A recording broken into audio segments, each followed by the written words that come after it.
whilst we obviously hope that it's not just down to elite prospects type selection, and obviously we know it's not. Can you give us any insight in terms of how within the Neil Black type setup, and specifically for the Clan, how we might go around scouting, if we can, or just go about selecting players that we want? I mean, was it as simple as you putting a list together and then it was a case of let's see how much we can get out of that? Yeah, I think obviously you get your budget set, and then you get your usually your British guys, you get them back. And then it's a little more difficult when the league is fluctuating, right? If there's that uncertainty of like imports and Brits, and because you think, if we go from 14 to 13, but from a coach's standpoint, that's a big difference. Does that mean you double up on the point? Does that mean and the British guys you got to act fast on, so you got to kind of know which way you're going, and it's difficult. But if you're going into like, okay, we know it's a 14 import league. Okay, we know it's a 22 max roster. Okay, so you kind of got that. And then I think every coach has an idea of, your first, second, third line, fourth line center, and then your wingers and then it's a bit of a mix and match, and you start out going after this and you start going after that. And then I was always kind of a bit of a late recruiter. I'd always get in guys' ears and I'd stay in their ear of players that I couldn't afford early, but I would try to talk them and explain and talk, and just kind of try to hold them off of signing anywhere. And then by the meantime, maybe trying to find some more money or trying to do, find a way to get them here. But it's very hard. I mean, if Cardiff want a player, we're not going to get them. If it comes down to money, if they really want them, we can't get them. Same with Sheffield. I mean, these guys their reach is longer than ours, and that's just how it is, And when we do fight, I mean, I used to fight all the time with them to try to get players. I mean, I could go back to, you think back now, and I remember talking to Hotham,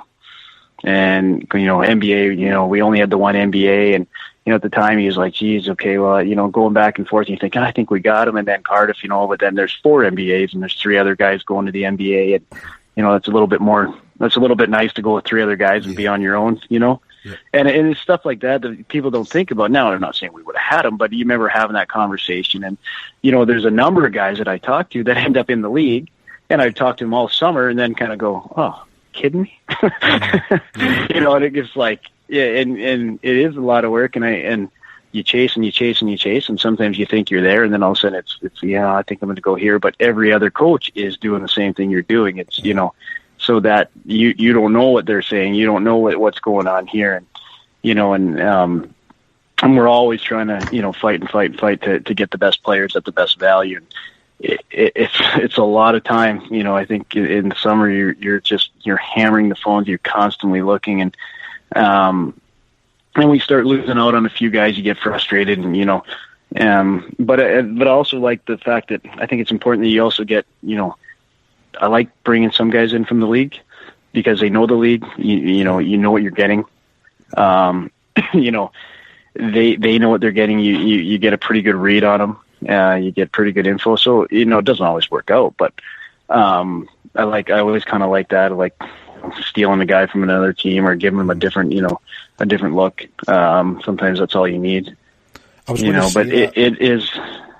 Sorry, I was just going to say. I remember. In your second year here, when we managed, for various reasons, to pinch Stephen Meyer for Sheffield, as you said, we got Lee Salters for Nottingham, and you just think, we've never got players from them before. It's always been the other way around. And you started to think, well, things are changing a wee bit, Yeah, no, I mean, obviously, I can't even remember how the Mizey thing was. I think there was a bit of debate on what Sheffield were doing. Mm-hmm. And usually when that happens, they're just kind of juggling the books to see, well, does Mizey fit in? We like Mizey then. Mm-hmm. And then some players don't like that. Some players are kind of going, hey, are you kidding me? Mm-hmm. I scored 35 goals. Why am I not signing for what I want? And then it's like blood in the water for me. Like, hey, we like you.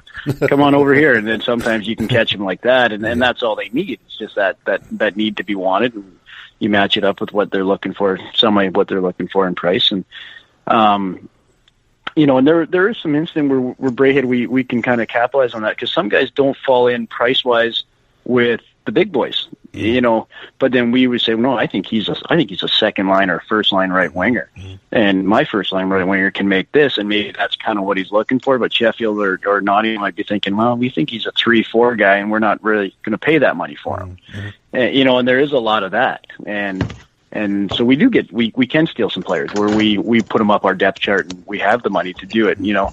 And that has happened a few times. Salty's best friends with RC, leaned on RC, got in touch with Salts. He again was kind of like Nottingham, love Nottingham, but Corey was trying to get him. I think Corey's still mad about that one. I think it was like a 25-pound difference or something like that, and we were able, but I think when it wasn't the 25 pounds, it was the fact that him and RC were really good buddies, real best friends. Yeah. And the chance to play with his best friend, and it wasn't about a 20. I think I've seen their fans come like see on Twitter and like we lost him. It's not about 25 pounds, or even if it was 20. You know, it's not. A lot of times, some guys it's as simple as I'm going to go play with my friend, and he's in Braehead, and of course I get onto that, and that's how you recruit, right? And you just sell, and then after that year, Braehead, we really got a really good name. We did an incredible job of taking care of our players.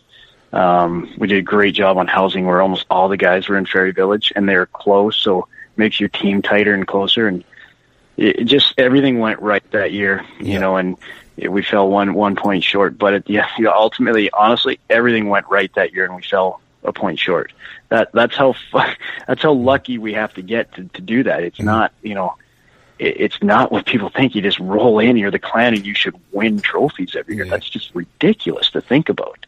So I do kind of like look back and you say, oh, we got to start. And you're like, well, we had a bad year this year. Nobody's going to lie. It was a tough year for everyone. It was an off year. Kind of like the opposite to that year, then. Yeah. Because as you're saying, in that second year you were here, everything fell into place, and maybe not quite so much this year. No, absolutely. There's, we had some guys took some while to adapt, and the market, when we did want to make a move, it was very dry, and then, but then we bring in Mike Hammond, and out of nowhere, and Mike Hammond turns into so there's some massive positives as well.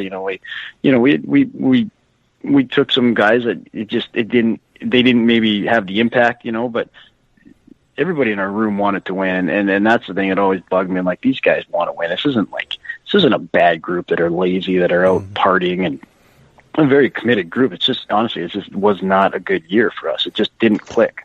Yeah, not wishing to pick on individual players too much, Ryan, but obviously I think we need to just spend a minute on Ulmer, because obviously he was kind of one of the so-called marquee signings of the summer. Have you got any thoughts on what went wrong there? Jeff.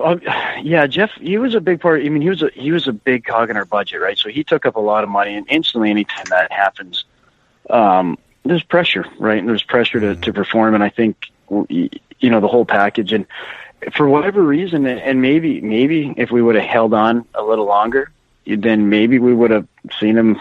He would have turned the corner, and but it just didn't work. I mean, we've moved him around from line to line, from position to position, on the half wall, on the point, on the power play. It just, I can't remember what, and we weren't getting the productivity out of him. We weren't winning is another thing, and it was, I mean, I think we've fired, I don't know, 2 players, maybe 3 in my 4 years here.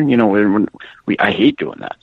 I hate doing it. It lands on me as much as it lands on the players. It's I brought him in, that didn't work. I'm the guy that, I hated that. I always thought we could get work, we're through it, but we've never been in a situation where we're losing. What did we lose? I don't even know. We were 2-10 or something to start the year. We've never been in that situation either, where we could maybe give ourselves some breathing room, and ultimately something had to move. And like anything, it kind of starts at the top of the depth, the budget depth chart, and he's a professional.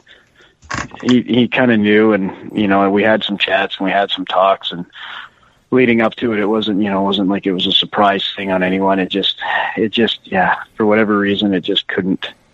We just needed him to get going, and and I think he scored the 1 goal. I think 1 or 2. I don't know. 12, I think. Yeah. Yeah, it was the suddenness with it happened. Not wishing to dwell on it, and I'll say one last bit about it. It was just obviously the suddenness about it, and of course the thing which we talked long and hard about in the podcast was just the kind of delay. I mean, obviously when Mike Hammond came on board straight away, we thought this is a good one, but it took quite a while to get him on board. So, I mean, I suppose it was the suddenness of it and not having anybody lined up directly to replace him. But was that driven by the budget? Would you say? Yeah, circumstances, maybe budget. Yeah, I mean, I can't remember. I'm, such a haze now. I'm trying to think how long it took. How long did we play shorthanded? I can't remember if we played shorthanded or not. It was a tough call. I mean, you lose, a guy that you arguably think is going to be your number one guy and the guy you lean on, and it just didn't work out. I think it would have been a different situation if the team was winning. And Jeff wasn't quite going. I think we probably wouldn't have made a move. I think we would have been like, okay, well, once he gets going. But I think, the negativity of the fans and everything else, and I feel like maybe the organization felt they needed to do something, and that's kind of what happened, really. And it happens in every sport. It happens in the NHL. It happens. That's not something. When the team's not doing well, there has to be a reaction, and unfortunately, that was the reaction. And sure, that's not just a Braehead thing. That happens all over the world in every sport. Yeah. Can I just quickly ask you a question that I've been wanting to ask you for 4 years? Okay. That's what I thought as well when you said that. And it's to do with the conference system. And I'm going to ask you now with the situation as it is. The conference system, overall, do you think in the past 4 years for you and for the club, has it been a good thing or a bad thing? Has it been a blessing in disguise? Has it brought undue expectation? What's your thoughts on the conference system? Yeah, it's a mixture. It's been, I think, business-wise, it's been great for the sustainability of the elite league. For the teams, it definitely has. And I think as Braehead grew, and I go back to that year where we almost did it. Everything went so right. We just had this unbelievable team and looking back, we should have kept that unbelievable team. And I think people think that because you play Edinburgh and Dundee and Fife and Manchester now, that you just get automatic wins because you have a bigger budget than them. We are a bigger budget, but we're not. The gulf from us to Cardiff and Sheffield is much bigger than the gulf from these guys. So, and I think our fans sometimes forget. Then when you go and lose in Cardiff, they just can't believe it. So it doesn't quite apply there. It's. I think Braehead have got this. They're building, and I think it's important they just keep building and getting better and better. You're going to have years like this year, and you guys can go on, and hopefully you do go on and have 2 great years, and maybe you get to the playoff final or and whatever. But it's to win the elite league is very difficult, and the conference system does give them that advantage, of course. But at the same time, you got to win. I mean, look at our record this year in the conference. But then you got to follow that up, and I don't think we've ever been as good in the conference as we were this year. But we couldn't win outside the conference. We'd throw games away. We'd lose games in the last 2 minutes. It was embarrassing. Where previously we'd won more games outside the conference than we did inside the conference. Couldn't beat Fife last year. Yeah. The year before, same thing. Year before, we dropped points to Edinburgh. We never lost to Cardiff, really. Stuff like that. Like in Cardiff, we found ways to win, and I just think every year it's going to be like that. It's sport. I do think the conference is good. I don't know which way the league's going now. I don't know what's happening here, and if it's if it's going to be the 2 of 6 or if it's going to be the 3 of 4. I don't know. I think the 3 of 4 is kind of cool because it kind of shakes it up a little bit more. But how that is for you guys, and when you're in the Scottish one, and it's. I get it. I think people think it's a walk, and it's not. I think people think you should win every single time, and it's not. It's not. It's unfair to the next guy that comes in here to come into that, that expectation. I think the team have to do a better job of telling the fans. Don't tell them that it's all based on winning the elite league. If not, it's a fail. No. That's not good. It's not good for the next guy that walks in here. Yeah, when you get your mate Simsy, who, at the start of every season says, well, obviously, by rights, Braehead Clan should be far and away, streets ahead of anybody else in terms of the running for this league. I mean, have you ever had a chat with him about that? Well, yeah, but he's an idiot. That's what he does. He's going to put all the attention on Braehead. Whenever Simsy's talking about another team, he's trying to put the attention on that team to distract it from his own team. I mean, that's what he does. When he starts